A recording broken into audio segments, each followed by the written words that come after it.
నాకు పోలీసు వాళ్ళు అనుమతిస్తలేరు కాబట్టి ఒక బాధ్యత కలిగిన శాసనసభ్యునిగా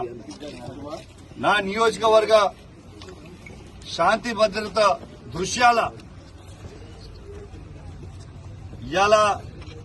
అవన్నీ ఆలోచన చేసి చాలా ఓపికగా ఉండి మా బీఆర్ఎస్ పార్టీ కార్యకర్తలు దాదాపు 10,000 మంది ఇలా ఊరూరు నుంచి బయలుదేరుతామని ఫోన్లు చేసిన నేను వీళ్ళు అరెస్ట్ చేసిన ఎవరిని కూడా తొందరపడొద్దు. మనం బాధ్యత కలిగిన పొజిషన్ ఉన్న మీ నియోజకవర్గంలో మీరు ఎవరు రాకుండా నేను ఒక్కనే వస్తా అని చెప్పిన. నేను దయచేసి సీఏ గారిని కూడా నేను రిక్వెస్ట్ చేసిన, సీఏ గారు నేను ఒక్కనే పోతా, మీరు ఎవ్వరు అవసరం లేదు, మా కార్యకర్తలు ఎవ్వరు రారు, ఓన్లీ సింగిల్ పర్సన్ పై ప్రమాణం చేస్తా, దయచేసి నన్ను అలౌ చేయండి అని నేను సీఏ గారిని,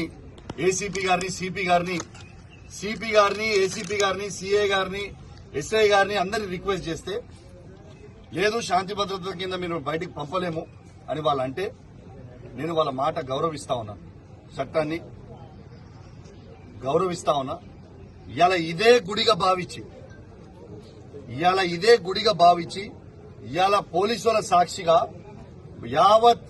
మీడియా సాక్షిగా ఇవాళ ఇక్కడనే స్నానం చేసి మన హనుమంతుని కొండగట్టు హనుమంతుని పట్టం తీసుకొని ఈయన్నే ప్రమాణం చేస్తా అని చెప్పి సందర్భంగా తెలియజేస్తూ